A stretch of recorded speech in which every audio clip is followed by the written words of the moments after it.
crear es inherente al proceso de duelo. La pérdida trae consigo la necesidad vital de reconstruir sobre las ruinas de una vida demolida, para así poder habitar nuevamente un mundo que nos es desconocido. Y es allí donde el arte hace posible acercarse a la herida para mirarla desde otros ángulos, resignificar el dolor, reubicar simbólicamente al ser querido fallecido y construir nuevos sentidos para continuar viviendo. Invitamos al escenario a Sara Roldán Montoya. Ella es maestra en artes plásticas y magíster en creación y estudios audiovisuales. Hoy nos trae la intervención Crear para sanar, procesos artísticos en la resignificación del duelo. 28 de octubre de 2016. Finalmente esperaba sentada que despegara el vuelo que me llevaría de vuelta a casa. A través de la ventana del avión, los últimos rayos del sol acariciaban mi rostro, en lo que yo sentía era un intento de la naturaleza por consolarme. El sereno atardecer que teñía el cielo de naranja contrastaba con la dolorosa tormenta que ocurría en mi interior. Solo hasta ese momento de calma, después de atender todas las urgencias logísticas que implicaba mi apresurado regreso, pude percatarme de lo irremediable. Mi madre había muerto. Mi madre había muerto esa mañana y justo en ese instante se cernía sobre mí el verdadero significado de esas palabras. Jamás volvería a verla, jamás escucharía de nuevo su voz. No podría volver a contemplar su sonrisa, ni el brillo de sus ojos. Nunca más la abrazaría, no escucharía su estridente y alegre risa, ni recibiría de ella un consejo o un regaño. Se había ido para siempre y yo no había dicho adiós.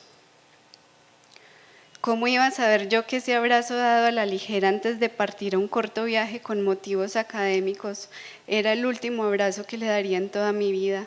¿Cómo preverlo? ¿Cómo adivinarlo? ¿Cómo enmendar el hecho de que ese último contacto no fue lo suficientemente cercano como para alcanzar aún hasta nunca?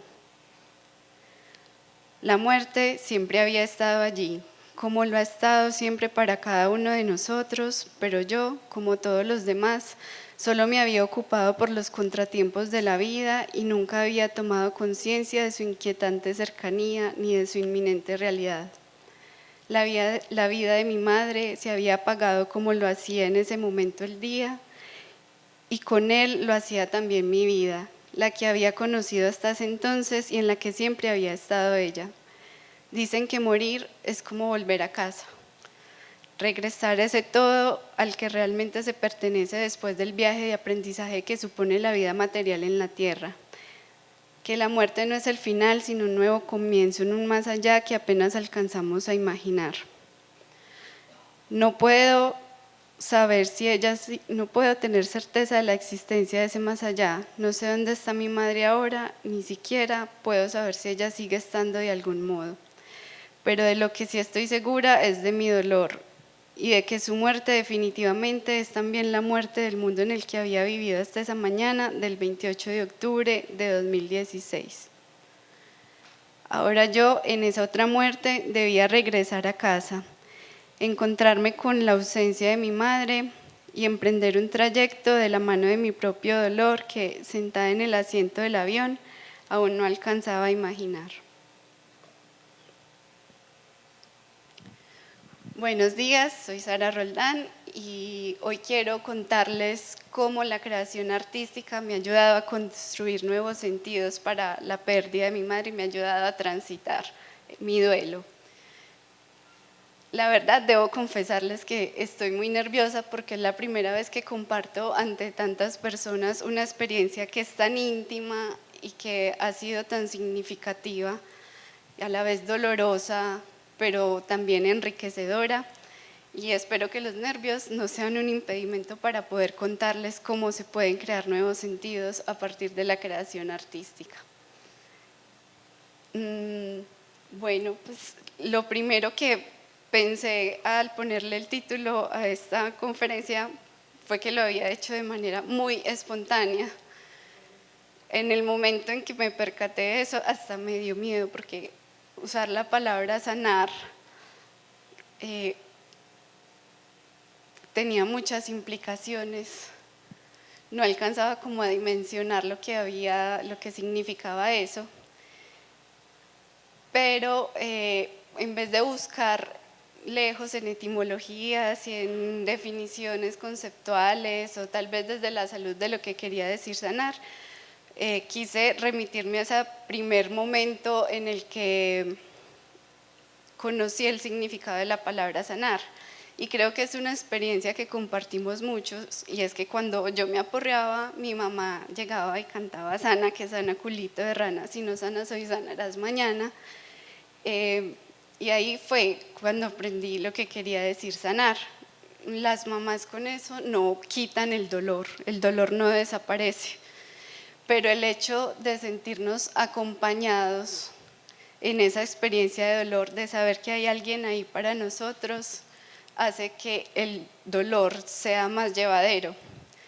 Sanar no es curar, porque no se pretende eliminar el dolor, sino que se pretende crear nuevos sentidos a partir de ese dolor, darle un sentido a ese dolor y empezar a tejer una nueva realidad desde ahí.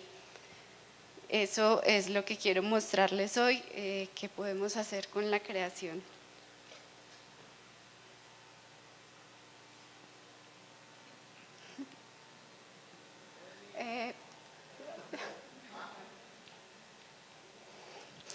Bueno, cuando yo regresé a mi casa, esa misma noche de ese 28 de octubre de 2016, mientras ya se estaba realizando el ritual, el servicio funerario de mi mamá, pues contrario a lo que tal vez estaba pensando, que era llegar a un lugar donde podía sentirme acogida y al que pertenecía, lo que encontré fue que el dolor creció todavía más, porque las cosas de mi mamá seguían ahí, pero ella ya no estaba y nunca iba a volver a estar. Y en ese momento sentí que estaba desarraigada de mi propia vida, de mi propia casa, de lo que hasta entonces había conocido.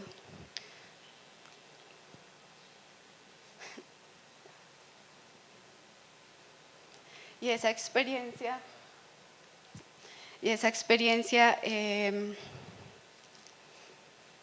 fue profundamente dolorosa, sentir ese desarraigo. Por eso, pues me pregunté en ese momento, ¿cómo voy a hacer para seguir viviendo en este mundo que yo ya no conozco, que me duele tanto, que se convirtió casi que en la pesadilla y en el mayor miedo que tenía desde que mi mamá se enfermó, y era ese mundo en el que ella estaba muerta? Y la respuesta que llegó fue, pues voy a crear a partir de eso. Yo soy artista plástica, llevaba ya muchos años en ese momento, ya había acabado la carrera, estaba por finalizar la carrera, de hecho 3 días después de la muerte de mi mamá me gradué de la carrera, pero entonces llevaba muchos años estudiando, investigando, aprendiendo cómo crear y cómo hacerlo conscientemente y lo que implicaba hacerlo. Entonces yo dije, pues bueno, eso es lo que yo sé hacer finalmente.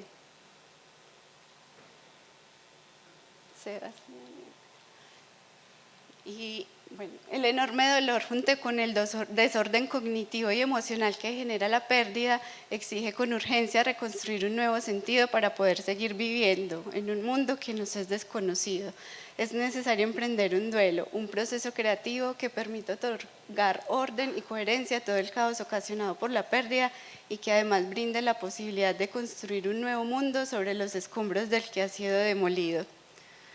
Y ustedes pueden pensar que, por decir la palabra demolido, la imagen que vemos atrás es una demolición, pero no es por eso, no es aleatorio. Esa imagen pertenece a una película de la que les voy a hablar más adelante, que se llama Después de Norma, y esa imagen de la casa demolida es una imagen que aparece mucho en procesos de creación en torno al duelo. Porque si hay algo que se destruya con la muerte de un ser querido, es el sentido del habitar, y la casa es el habitar.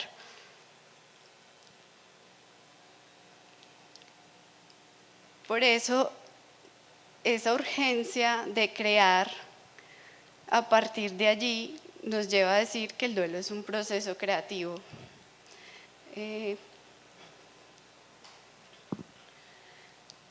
Resulta que lo viví en mi experiencia y pasa, y es que hay una urgencia en serio de encontrar un sentido, porque ya nada tiene sentido después de la muerte de un ser querido. Y en mi caso personal, esa urgencia me llevó a desarrollar durante la maestría un proyecto de investigación-creación que necesitaba desarrollar de todas maneras en la maestría, pero mis días, toda mi vida estaba ocupada por el dolor de la pérdida de mi madre y solo pensaba en ella y en el dolor y en la muerte. Entonces casi que fue ineludible y una obligación empezar a crear a partir de eso.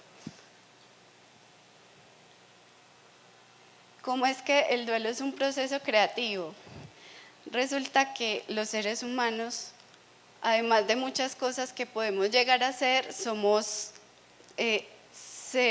logos, es decir, somos lenguaje y somos lenguaje. Nosotros entendemos la vida como un relato. Según Ricoeur, que es un filósofo francés, la vida se construye, cada persona tiene el relato de su propia vida, porque si nos ponemos a pensar lo que acontece, son hechos, muchos hechos de distintos tipos, lo que estamos viviendo aquí, pero al mismo tiempo lo que pensamos, lo que sentimos, lo que vemos en otra parte, y es el relato lo que permite darles un orden y una coherencia de nuestra propia vida. Entonces, en las palabras de Victoria Díaz, que ya la había mencionado Freddy, la experiencia viva aporta una narratividad potencial conformada por fragmentos no articulados que ofrecen puntos de anclaje al relato. Así, el hombre está inmerso en historias que le suceden antes de que todo relato sea contado. La comprensión de sí emerge entonces como un resultado de narrar la vida, de configurar un relato coherente a partir de los fragmentos desordenados que subyacen. Si la vida la entendemos como un relato, lo que pasa al vivir la muerte de un ser querido es que ese relato de vida se rompe. Porque cuando morimos, lo único que muere no es nuestra realidad biológica y fisiológica, no es solo el cuerpo el que muere, sino que también muere esa realidad biográfica. Pero bueno, si se murió la realidad biográfica de otro, entonces, pues, ¿por qué se rompe el relato, mi relato como doliente? Y es porque nosotros somos seres intersubjetivos y nuestra vida está conectada con la de los otros y se construye también con los relatos de los otros. Y entonces, por eso, cuando muere un ser querido, ese relato se rompe también el de nosotros. Al romperse su posibilidad de futuro y también lo que habíamos construido con él, queda una brecha, se parte la vida en un antes y un después, y por eso es necesario construir un nuevo relato, contar un relato que cree un puente entre eso que era la vida antes y lo que va a ser la vida después, y que a la vez nos ayude a comprender la pérdida. El filósofo Sloterdijk tiene una manera muy bella de decirlo que me gusta porque también es una metáfora visual, y es que nuestras realidades son como una esfera y en ellas coexistimos con esos seres íntimos que nos complementan. Y al morir ellos, pues, la esfera estalla. Entonces quedamos en el limbo, en el vacío. Pero afortunadamente, tanto esa esfera como ese hilo, ese relato de vida pueden volverse a conectar, a reconstruirse. Ese solo el hecho de construir un nuevo relato de vida en el que podamos reubicar emocionalmente al ser querido, en el que podamos comprender la pérdida, en el que podamos darle un sentido a eso, implica que el duelo en sí mismo sea un proceso creativo. Pero ¿y entonces cuál es el sentido del arte en el duelo? Gerard Vilar, que también es un filósofo español, dice: las razones del arte son las sinrazones del mundo.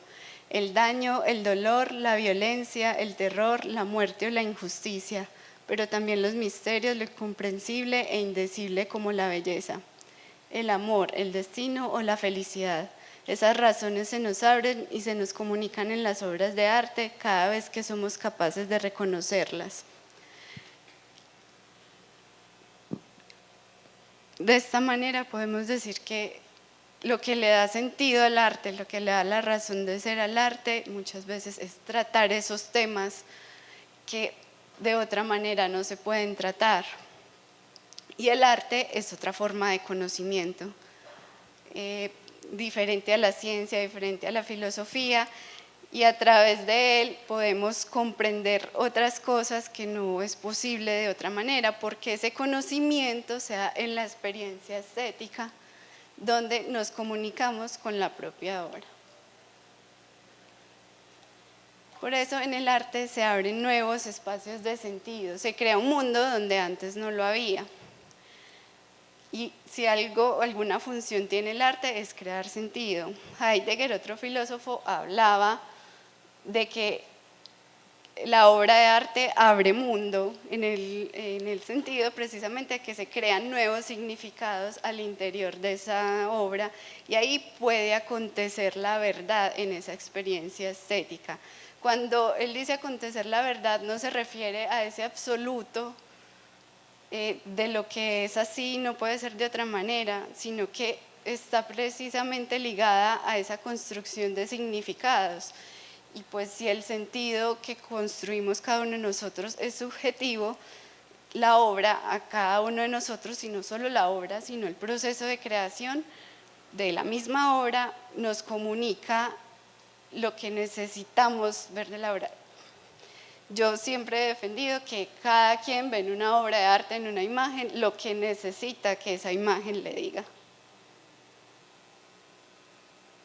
Pero en medio de todo este proceso surgió esta pregunta, porque como lo decían ahorita Fred y como lo decía Camilo, pues la muerte, ahora de la muerte no se habla mucho. Aquí estamos hablando de la muerte y el duelo porque este espacio está creado precisamente para eso. Pero entonces, en medio de ese proceso surgió esta pregunta: ¿es posible hacer un duelo y reconstruir un sentido vital en nuestra época?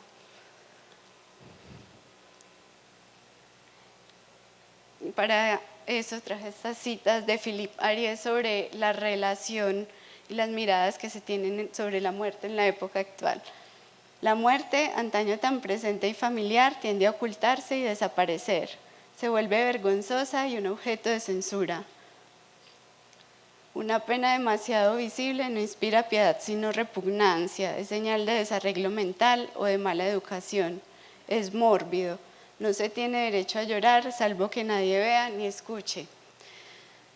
Esto es lo que Philippe Ariès llama precisamente la muerte prohibida, porque en esta sociedad los valores dominantes, en la sociedad pues contemporánea en la que estamos viviendo actualmente, los valores dominantes son el éxito, la felicidad, la salud, el progreso, y eso está basado en unos elementos ideológicos, por ejemplo, como la productividad o incluso el individualismo.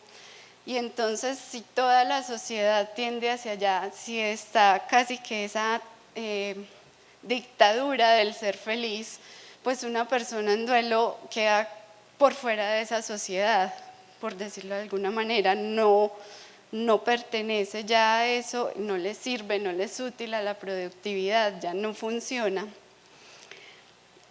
Y para responder esa pregunta que me hice inicialmente, lo que encontré es que la creación es un espacio para el dolor. En ese proceso creativo podemos desplegar toda la emocionalidad que hay en torno al dolor, por ejemplo, podemos reconstruir memorias, Podemos darnos la oportunidad de sentir ese dolor en medio del proceso creativo. El artista, como creador de mundos paralelos, puede cuestionar la verdad, verdad que no es más que ficción y convención social para enfrentarse a la muerte como el fenómeno más irrefutable de la existencia, siendo capaz de hacer una nueva revisión de lo mítico y lograr así una reconstrucción de significados desde lo más íntimo. Esa capacidad creativa nos da la oportunidad también de hacernos preguntas que no se permiten hacerse en otras partes, preguntas existenciales, preguntas sobre el dolor, preguntas de qué pasa después de la muerte, qué pasa con este dolor, qué puedo hacer con este dolor, qué puedo hacer con esta memoria. Y entonces se vuelve un espacio, un lugar humano en medio de una sociedad que está cada vez más deshumanizada y que no da tiempo a preguntarse estas cuestiones que son tan vitales cuando se vive un proceso de duelo, sobre todo siempre, pero en ese momento de quiebre es que aparecen con más fuerza todavía. Pero para aterrizar un poco, todo esto que les acabo de contar, quiero mostrarles una serie de artistas que elegí y en donde podemos ver cómo se elaboran cada una de esas tareas del duelo propuestas por Worden. Ese es uno de los modelos de duelo, uno de tantos. Uno de ellos, por ejemplo, es el narrativo que lo mencionaba Freddy, que se refiere pues a lo que les conté sobre el relato, pero en que también es un proceso activo, es la persona en duelo, el doliente, el que debe encargarse de reconstruir su realidad, otorgando nuevos significados y sentidos a esa experiencia de pérdida, de muerte y de dolor. Estos artistas que elegí, los elegí porque son ellos mismos los que viven su duelo y realizan el duelo. Si nos ponemos a pensar, hay muchas obras y seguro ustedes las conocen, digamos a Doris Salcedo, que es una artista muy famosa, pero crea a partir del duelo de otros. Yo quería saber cómo otros artistas creaban a partir de sus propios duelos. Entonces los artistas que les voy a mostrar crean a partir de sus propios duelos. Y también quiero que veamos cómo cada uno de ellos tiene sus propios símbolos y su lenguaje subjetivo, porque pues cuando se crea a partir de la propia subjetividad y la propia experiencia es que aparecen eso muy propio, subjetivo, particular, y no pues los lugares comunes que muchas veces se llega cuando uno no está viviendo ese dolor. Y lo otro que quiero que noten, a pesar de que están esas particularidades, es que también empiezan a converger muchos símbolos e imágenes similares y que nos llevan pues como a ver que hacemos parte del mismo contexto simbólico y que nos parecemos en medio de toda nuestra subjetividad, y mirarlo en cuestión de imágenes. Entonces la primera artista y la primera tarea, es aceptar la realidad de la pérdida. Esta es una obra de Sophie Calle, una artista francesa, que la obra se llama No pude capturar la muerte. Y esta artista, para que entendamos incluso el título de su obra, es una artista que trabaja mucho sobre su propia vida y muchas veces ficciona su propia vida y se vuelve casi que una acosadora. O sea, ha hecho cosas como hacer que un detective la fotografíe sin que ella se dé cuenta para verse a sí misma como un personaje, y también hace eso con la vida de otros, crea a partir también de su propio dolor, aunque ella dice que lo que le interesa es la visión estética, o sea, como esa comprensión estética de la vida y no tanto sanar. Pero con esta obra en particular, ella dijo que pudo sanar y que fue como si la cereza del pastel que no estaba buscando, pero le ayudó definitivamente en ese proceso. Esta obra comenzó cuando su madre fue diagnosticada de un cáncer terminal, le dieron 3 meses de vida y ella, por el miedo de perder a su madre, lo que hizo fue empezar a grabarla todo el tiempo, a grabar todo el tiempo su vida con el consentimiento de su mamá. De hecho, Sophie Calle cuenta que la mamá apenas supo que ella iba a grabarla, estuvo de acuerdo y le dijo por fin, porque siempre había fotografiado y grabado a otras personas y no a su mamá. Entonces su mamá estuvo de acuerdo con esto, que pues es algo importante saber porque es un momento, digamos, muy difícil. Pues yo creo que no a muchas personas les gustaría que las grabaran en el momento de su muerte, ¿cierto? Lo que ella hizo fue dejar la cámara todo el tiempo porque quería estar con su mamá todo el tiempo, y cuando no podía estar era la cámara la que estaba, y su mamá incluso le hablaba a la cámara y se sentía acompañada por la cámara. Pero ella, Sophie Calle, finalmente, el único fragmento que tomó fueron los últimos 11 minutos en que su mamá estaba en ese limbo entre la vida y la muerte. Y la obra se llama así porque la señora se ve todo el tiempo dormida, no se ve un cambio. Entonces ella dice, no pude capturar la muerte, estuve todo el tiempo pendiente y de todas maneras la muerte no apareció en la imagen. Vamos a ver un fragmento de ese video.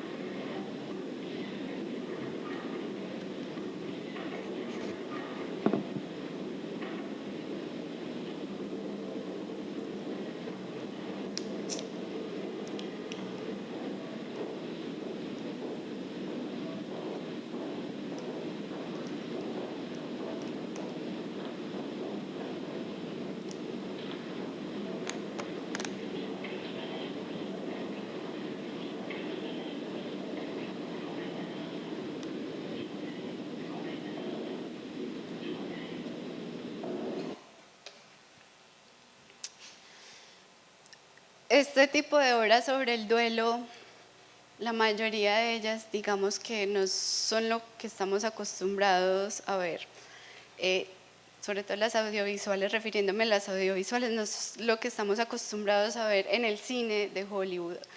En todas las películas sobre duelo realmente no está ese viaje del héroe, ni esos puntos de giro dramáticos, sino que hablan de una cotidianidad del doliente. Y aquí vemos en este video los últimos momentos de la madre de Sophie, casi que una incredulidad que ella tenía, pues porque no sabía si su madre estaba muerta o no. Sophie Calle cuenta que ella inicialmente no tenía intención de montar este trabajo, no tenía intención de mostrarlo ni de exponerlo, pero alguien supo que estaba haciendo ese proceso y la convenció de hacerlo.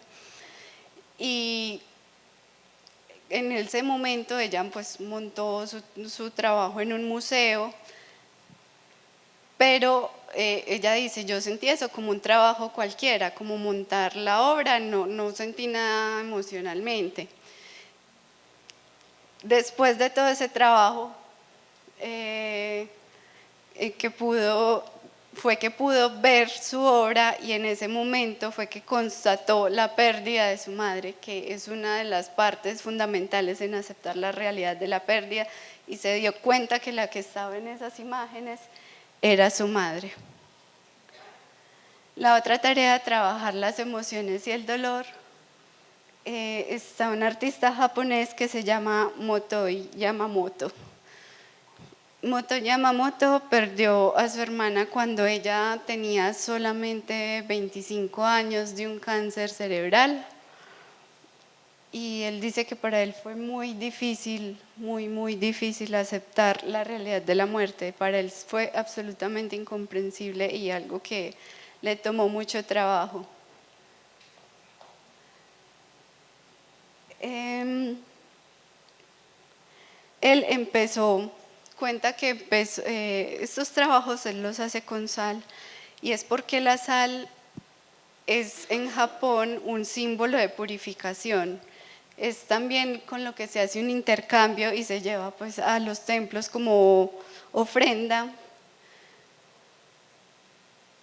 Y él quería hacer un intercambio, digamos, con su propia obra para sanar su dolor, porque él dice que a diferencia de Sofical, él lo que dice es que él sí quería sanar a través de su obra.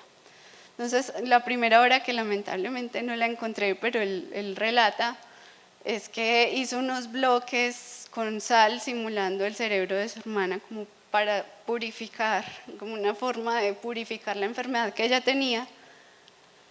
Y cuando los vio desde arriba se dio cuenta que en realidad se veía como un laberinto. Entonces empezó a trabajar con estos laberintos y se vuelve para él en un acto meditativo, porque él lo que hace es dibujar con sal en unos espacios muy grandes todos estos laberintos. Si ustedes ven, ahí hay un vacío, y lo que él quería con esta obra era también recordar a su hermana. Entonces trataba de recobrar las memorias de su hermana mientras dibujaba. Y decía que esos espacios vacíos era, después de dar todos esos recorridos con sal, ese espacio de memoria donde había una gran memoria de su hermana. Pero finalmente esos trazos cambiaron y él se dio cuenta de que pues no se trataba de buscar una gran memoria, sino de tejer pequeñas memorias, y empezó a hacer este proyecto que es Volver al Mar, que es un proyecto que está haciendo desde 2006, y lo que él hace es que hace estas instalaciones y posteriormente invita a la comunidad donde realizó esas obras a que destruyan sus instalaciones, recojan la sal y la lleven al mar. Si ustedes ven, también esto se parece a unos mapas, a veces al cuerpo humano, y él lo que quiere también, o lo que ha descubierto en su propia obra, es como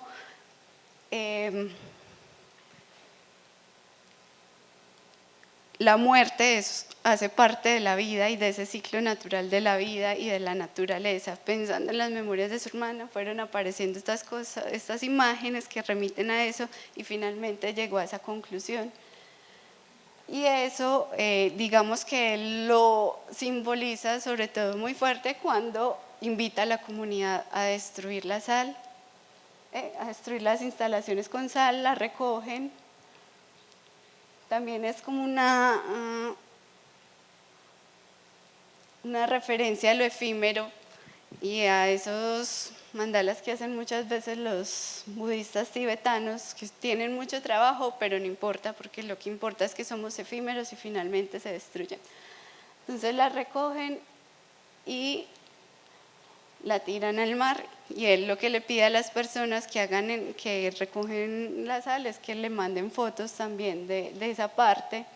Y es un proceso colectivo donde, por ejemplo, ese aspecto en el que el duelo se hace en soledad, pues ya se deja de lado, porque empieza a ser un duelo en comunidad.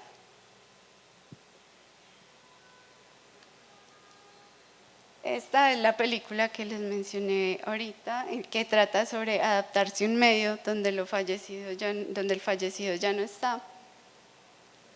Se llama Después de Norma. Es una película documental muy en tono de sin ensayo. Sin ensayo es cuando el autor manifiesta sus propias ideas en el mismo documental. Es una construcción subjetiva, y en ella Andrés Botero, que es el director, recorre y recoge las memorias de su madre para después reubicar emocionalmente eso, pero también en toda la película nos muestra cómo es el proceso de aprender a vivir sin su madre. Por algo el título de la película es Después de Norma, porque se trata de aprender a vivir después de Norma. Vamos a ver el tráiler de la película y después les voy a hablar de apartados puntuales de ella y de unas imágenes específicas.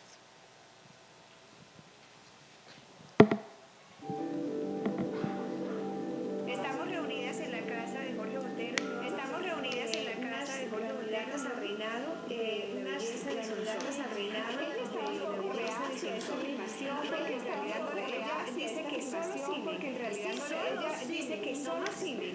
Sí, solo cine. Esto que grabé a los 8 años se convertiría algún día en una película. Empezó cuando mi hermana me llamó al trabajo para contarme que le habían dicho los médicos. Mi mamá fue el habla y la capacidad de tragar. Lo primero que perdió mi mamá fue el habla y la capacidad de tragar. Construir teorías para tratar de entender por qué se había enfermado. Construir teorías para tratar de entender por qué se había enfermado. Hice un viaje para recuperar su memoria a través de las fotos que mi papá le había tomado. A la otra derecha, a la otra derecha, papá. No quedó bien. Vámonos, eso no vale la pena. Revise esa y revise la otra. Eso no vale la pena. Revise esa y revise la otra. Sí, no, me encantan los perros, pero digamos que mi miedo no era los perros. Me encantan los perros, pero digamos que mi miedo...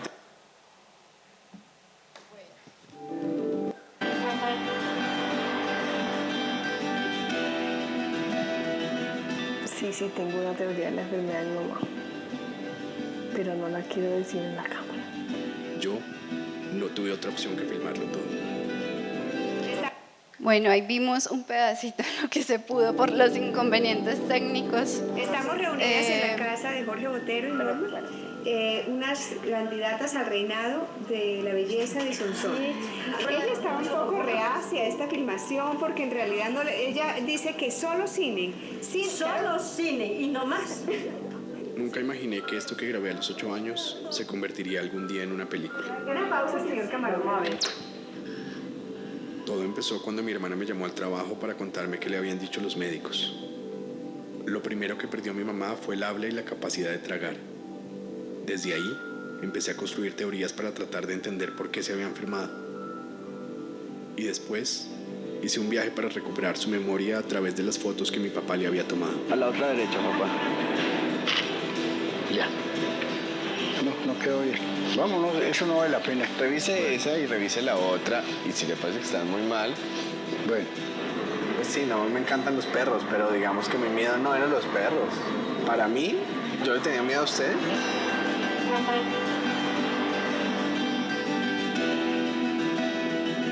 Sí, tengo una teoría de la enfermedad de mi mamá, pero no la quiero decir en la cámara. Yo no tuve otra opción que filmarlo todo.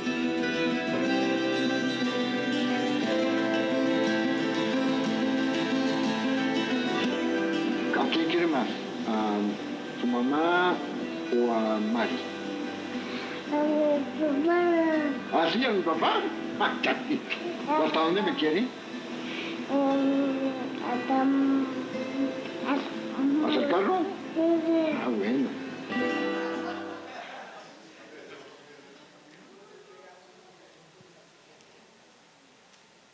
Bueno, pues esta familia, la familia Botero, porque era Norma Botero con Jorge Botero, tenía la costumbre desde muy iniciada la familia de grabar y tomar fotos. Pues ahí pudieron escuchar a Andrés Botero, niño, hablando con su papá, y es porque el papá era fotógrafo y le encantaba estar registrando todo. Y él tuvo esa fortuna de tener todas esas memorias. Entonces, y también de que su familia estuviera acostumbrada a ser grabada todo el tiempo y que no hubiera resistencia a eso, porque pues sabemos que a muchos no nos gusta ser grabados, y menos todo el tiempo que se entrometan en nuestra intimidad. La mamá de Andrés, Norma, fue diagnosticada de una enfermedad neurológica debilitante, una esclerosis lateral amiotrófica, y él, así similar como pasó con Sofical, quería conservar como todo lo que pudiera de su mamá y empezó a grabar todo el tiempo a su familia. Como él mismo lo dice, yo no tuve otra opción que filmarlo todo. él nos muestra primero cómo es ese proceso de su mamá cuando está enferma en la película y después cómo son esas mismas escenas y esos momentos en su casa ya sin su mamá. Entonces yo aquí les pongo 2 fotogramas, él no los pone así en paralelo, se los estoy mostrando a ustedes, en los que se ve cómo es atravesar una pérdida de un duelo, cómo se ve esa ausencia en la imagen. Entonces el momento de la cena, por ejemplo,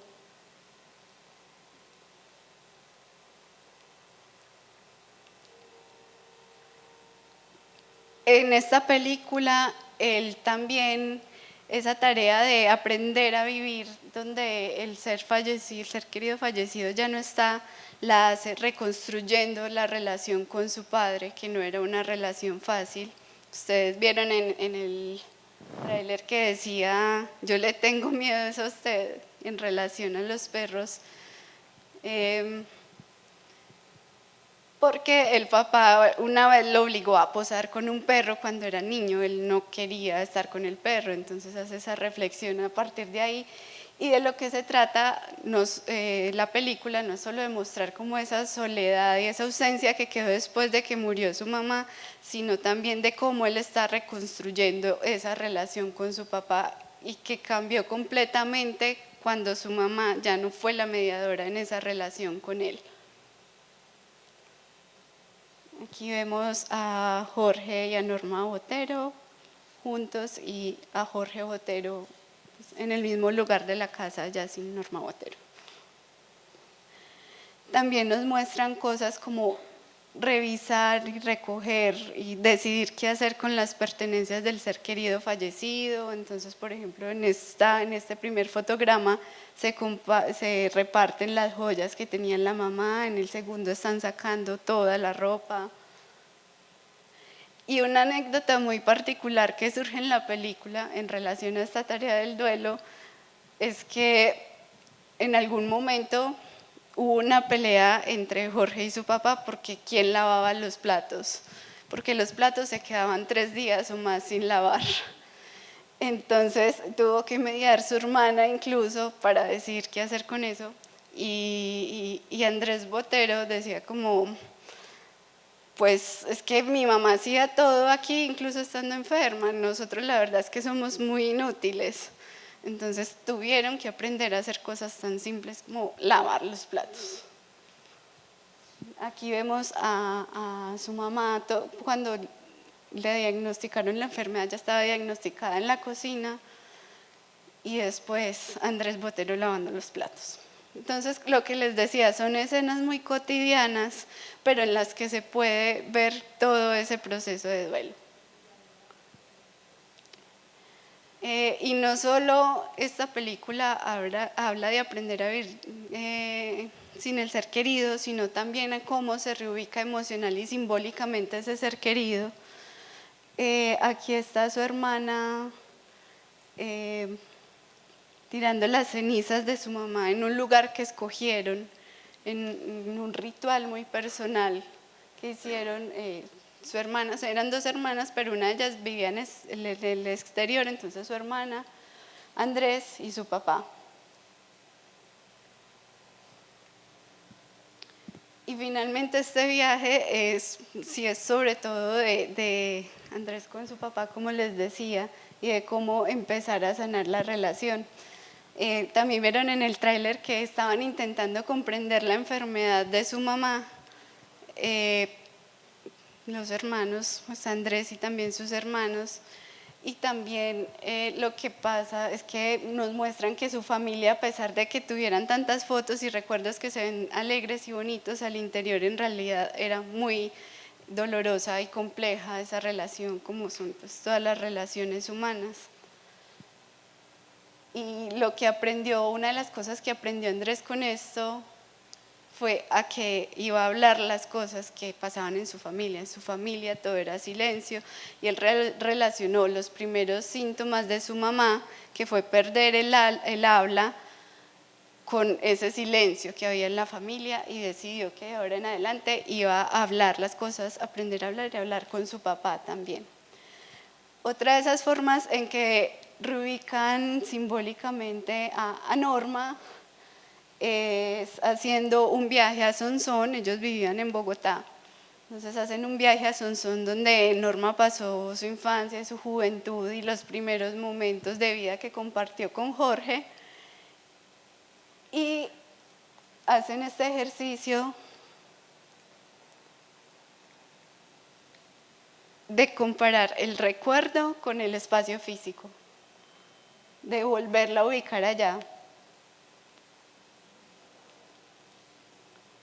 Y ya que estamos hablando de reubicar emocionalmente al ser perdido y continuar con la vida, que es la última tarea que propone Orden, traje estas obras de Lucila Quieto. Se llama Arqueología de la ausencia. Lucila Quieto es hija de un señor que nunca vi el nombre, pero es hija de un desaparecido en la dictadura militar argentina de 1976. Su padre murió en esa dictadura antes de que ella hubiera nacido, y lo que ella decía es que le hacía falta, o sea, siempre había deseado tener esa foto con su papá, esa foto que nunca había existido. Y con un recurso técnico muy sencillo logró tener esa foto de familia que nunca había tenido, y es proyectando la imagen de su papá y fotografiándose con esa imagen proyectada. Y eso logró suplir una necesidad de ella, una necesidad íntima, y también reubicar emocionalmente y simbólicamente a su papá desaparecido. Y ella empezó a convocar a otros hijos de desaparecidos en esta dictadura militar y tomó varias fotos con ellos. Es una serie de fotos. No solo de los hijos que no habían conocido a sus papás, sino de los que estaban muy pequeñitos. Entonces, esto es como repetir la foto. Vemos que está la persona adulta y la niña al fondo, es como repetir esa foto otra vez, pero en un tiempo diferente. Ya hablamos de los relatos y de cómo nos ayudan a otorgarle sentido nuevamente a esa pérdida y reconstruir la vida, pero no hemos hablado mucho de la imagen, a pesar de que ya les he mostrado las imágenes. Entonces, ¿cuál es el papel de la imagen en el duelo? Esta es una cita de Piedad Bonet, de Lo que no tiene nombre. Imágenes, es todo o casi todo lo que nos queda de aquel muerto que tanto quisimos, que aún queremos. Y me rebelo contra esas imágenes porque lo petrifican, lo fijan, lo condenan a una realidad estática que amenaza con suplantar las otras, las vivas, y que todavía conserva mi memoria. La fotografía, qué paradoja, recupera y mata. Para Riquet, la imaginación y la memoria poseen un rasgo común, que es la presencia del ausente. Y podemos decir que esas imágenes fotográficas y ese evocar, volver a traer al presente un pasado que sigue reproduciéndose en el presente, o sea, es volver a tener presente lo ausente, es la función principal de la imagen, sobre todo de la fotografía de ese ser fallecido que ya no está. Pero esa no es la única función de la imagen, porque la imagen puede comunicar cosas que no podemos verbalizar, y después de una experiencia como estas, en donde se quiebra toda la realidad, en donde todo el sentido vital se ve desordenado y sumido en el caos, pues hay muchas cosas que no se pueden verbalizar, y la imagen nos permite expresar y también ver en esa forma de conocimiento que es el arte, en la experiencia estética, comprender eso que las palabras no nos permiten. Esta cita de Francis Bacon pues trata de eso que les acabo de decir. La gente cree que está hablando de pintura cuando la conversación trata de pintura, y en realidad solo están hablando, no hablan de pintura, porque de eso no se puede hablar. Y sobre el dolor, nos dice Alejandro Rojas, a diferencia de todo aquello que puede ser dicho, el dolor se hace silencio o grito y solo así puede ser escuchado, porque es algo que nos sobrepasa completamente como humanos y nuestra comprensión. Pero yo a eso añadiría que no solo el silencio y el grito es la forma en la que se escucha el dolor, sino también en las imágenes. Esta imagen hace parte del proyecto que realicé en Permanente. Y lo que pasa es que en las imágenes en realidad está eso que es indecible. Algo que yo he encontrado es que también en esa construcción de imágenes, de hecho me cuesta verbalizarlo en este momento porque es algo que precisamente en esa construcción de imágenes aparecen cosas que no se pueden verbalizar, es una comprensión diferente de las cosas. Muchas veces descubrimos cosas que no estaban presentes para nosotros y que podemos volver, que podemos relatar después de verlas ahí, pero otras veces solo es lo que está en la imagen y no hay otra manera de saberlo. Según Sloterdijk, la muerte es una tragedia tal que supera los límites de la imagen tradicional. Por ello, el lenguaje mitológico es el único capaz de explicar y dar sentido al propio desgarro interno que siente el sujeto abandonado. Y es ahí donde aparece la imagen, porque si pensamos en lo verbal tenemos la metáfora, pero llegamos solamente hasta ahí. Y pues ya que estamos hablando de mitos, les traigo este mito, el de Eros y Psique, que cuenta el mito que cuando había sido abandonada por Eros, Psique iba a suicidarse, pero fue su encuentro con Eco y Pan lo que la salvó de la muerte. Eco representa nuestra propia voz, pero nuestra propia voz que se devuelve de una manera diferente. Y Pan es el dios de toda la naturaleza salvaje, pero también del miedo y del pánico. Por la palabra pánico sale de ahí. Si algo nos puede enseñar este mito es que necesitamos mirar a nuestros propios horrores para poder encontrar nuevos sentidos, para poder sanar, para poder seguir viviendo. Por eso la creación artística se presenta también como una forma de autoconocimiento, porque en ella podemos mirar a la herida desde otras perspectivas diferentes y descubrirnos a nosotros mismos en esa creación. Les voy a compartir un proceso personal, esto es parte de mi proceso personal para explicarles cómo funciona esto. Y es que después de que murió mi madre, pues venían a mí muchas imágenes de pájaros. Pues era como lo que se me ocurría, pájaros, pájaros. Entonces yo realicé pues estos dibujos como parte de eso. Pero después, tratando de entender qué era eso de los pájaros, me di cuenta que efectivamente estaban relacionados con el alma y la mortalidad y lo efímero.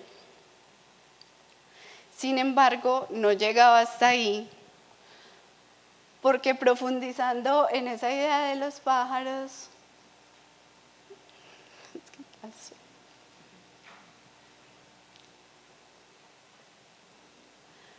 me di cuenta que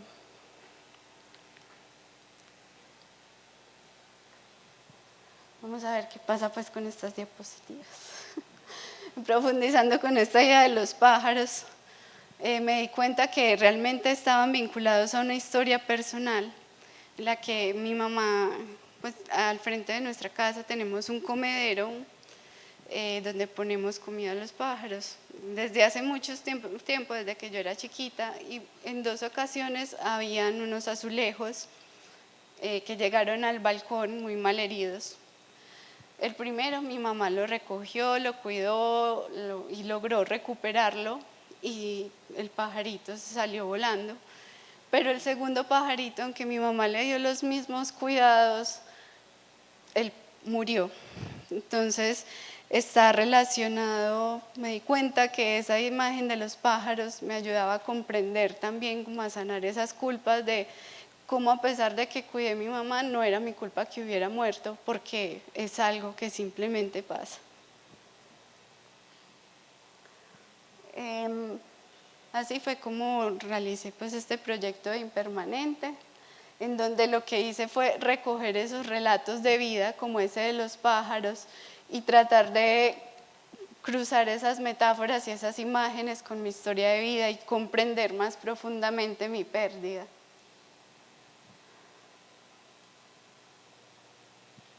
Pero bueno, algo que quiero que les quede de esto es que todos pueden crear para sanar. Porque les mostré un montón de artistas profesionales, pero la verdad es que es algo que todos podemos hacer.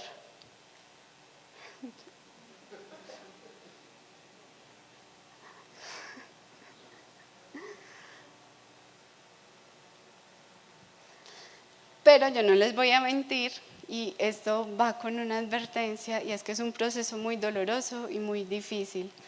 Por ejemplo, Andrés Botero tardó 15 años haciendo esa película, desde que le diagnosticaron a su mamá hasta que la lanzó el año pasado, en el 2020.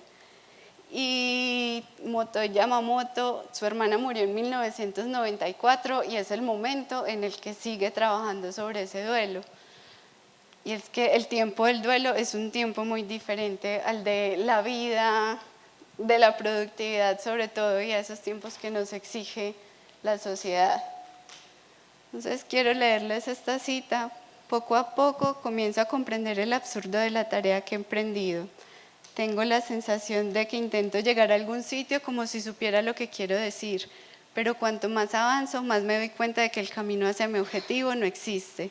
Tengo que inventar la ruta a cada paso y eso hace que nunca esté seguro de dónde me encuentro.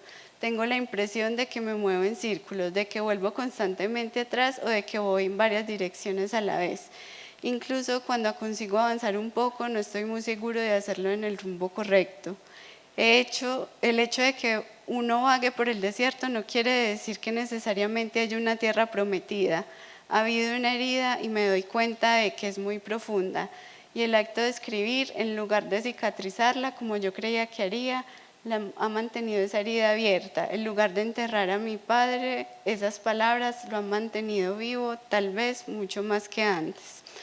Esto lo escribió Paul Auster en sus memorias de duelo, que se llaman La invención de la soledad, y algo que hace la creación es que es una herida y a la vez es una cicatriz. Eso lo escuché de Piedad Bonet una vez en una charla. La creación es herida y cicatriz. Es necesario llegar a esa herida, limpiar esa herida abierta, porque si no, no va a sanar, pero cuando limpiamos una herida abierta va a ser doloroso. Este dibujo de mi mamá fue lo primero que yo hice después de que ella murió, y lo pongo de último porque me di cuenta, haciendo esta conferencia, pues organizando todo esto, que esa necesidad de crear había surgido ahí. Y es que en el momento en que murió mi mamá, uno de los miedos más grandes fue: voy a olvidar su rostro. Y este dibujo me tardé en hacerlo 1 año y 3 meses. Entonces, por lo mismo, por lo doloroso que es este proceso, no porque el dibujo sea tan demandante técnicamente, sino porque cada vez que trabajaba en él me dolía mucho. Pero me ayudó a fijar el rostro de mi mamá, no solo en el papel, sino en mi memoria cada vez que hacía esos trazos. Unas recomendaciones para crear es permitirse el dolor, o sea, hay que dejar que el dolor aparezca en la creación. En ese sentido hay que expresarlo sin censura, porque muchas veces estamos como condicionados por toda la sociedad y creemos que pues no, esto es muy horrible, ¿no? Yo no voy a trabajar sobre eso, no, expresarlo sin censura es importante. no buscar aliviar el dolor, pues de hecho solo expresarlo ya lleva a muchos procesos y hace que ese proceso sea sincero. Esto necesita ser un proceso sincero.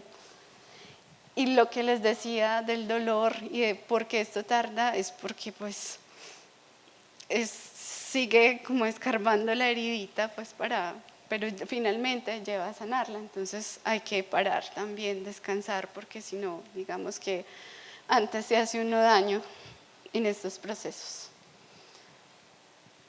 Pues esa es mi invitación que ustedes también pueden crear, no tiene que ser una gran obra. Ustedes si están viviendo un proceso de duelo pueden escribir, pueden dibujar, pueden crear con las herramientas y lo que tengan a mano, y seguro si siguen creando poco a poco, dándose la oportunidad de que ahí aparezca el dolor, van a encontrar nuevos sentidos a esa pérdida y van a poder seguir viviendo.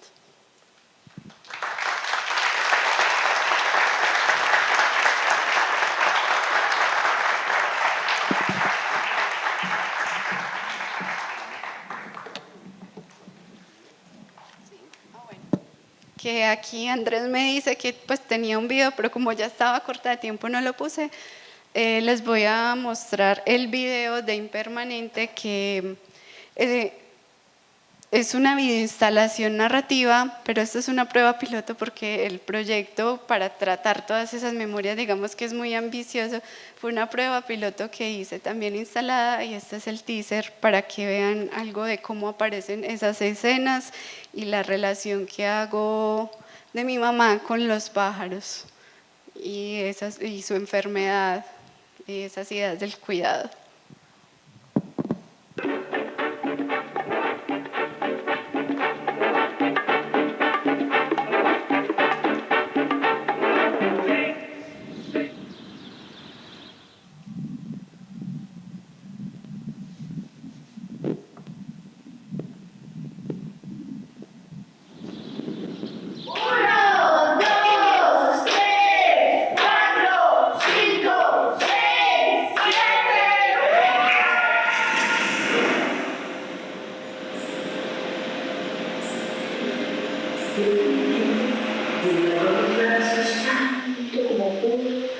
Alcanzado de muy lejos cuando de repente el paso de una estrella fugaz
Pues bueno, ya que vimos este teaser, otra cosa que quiero decirles es que acabé de ver cosas nuevas que no había visto antes, y cuando uno es el propio espectador de su obra, de su propia obra, son dos momentos: el momento de la creación y también un momento como el espectador, y la obra le dice a uno cosas de sí mismo y de su proceso, y eso es lo valioso también de la creación en procesos de duelo.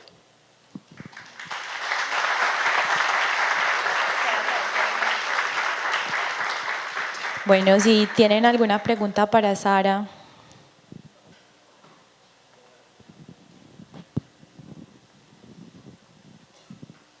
Bueno, buenas tardes. Voy a tratar de ser corta porque sé que tenemos hambre. Yo soy artista plástica también y primero que todo quiero darles como las gracias a la unidad de duelo por fin haberle dado como voz a este tema. Llevo viniendo pues como a los 3 encuentros y esta es la primera vez, estoy muy contenta. Llevo toda la mañana como con un montón de conceptos que yo soy como, ¡ay, Ana, ayúdame! Pero entonces, bueno, estaba como súper expectante por tu presentación, también conozco tu proceso como artista y me surgió una pregunta, ¿cierto? Pues nosotras llevamos muchos años educándonos visualmente para crear estas poéticas visuales y de alguna forma revelar realidades, que es lo que al fin como que busca el arte, ¿cierto? A través de la creación. Pero entonces mi pregunta es si en algún momento has intentado trasladar esto a espacios de acompañamiento al duelo, porque es un reto pues totalmente diferente, brindarle como esa herramienta o ese nuevo lenguaje a una persona que no ha tenido educación en artes para que pueda explorar su proceso de duelo y de alguna forma subjetivarlo y transformarlo. Muchas gracias, pues no sé dónde conoces mi proceso, pero me alegra pues que estuvieras tan expectante de la conferencia y de lo que quería decir. Yo personalmente no he hecho eso de trasladar la creación a un lugar de atención al duelo, a unos procesos externos a mi propia experiencia, pero sí sé que la unidad de duelo tiene sus espacios también para eso, porque está ese asunto de no poder verbalizar muchas cosas y entonces ellos tienen espacios de literatura, de manualidades, de pintura, pero realmente me gustaría en algún momento poder hacerlo, porque sí he aprendido mucho de todo esto y me parece importante hablar de estos temas.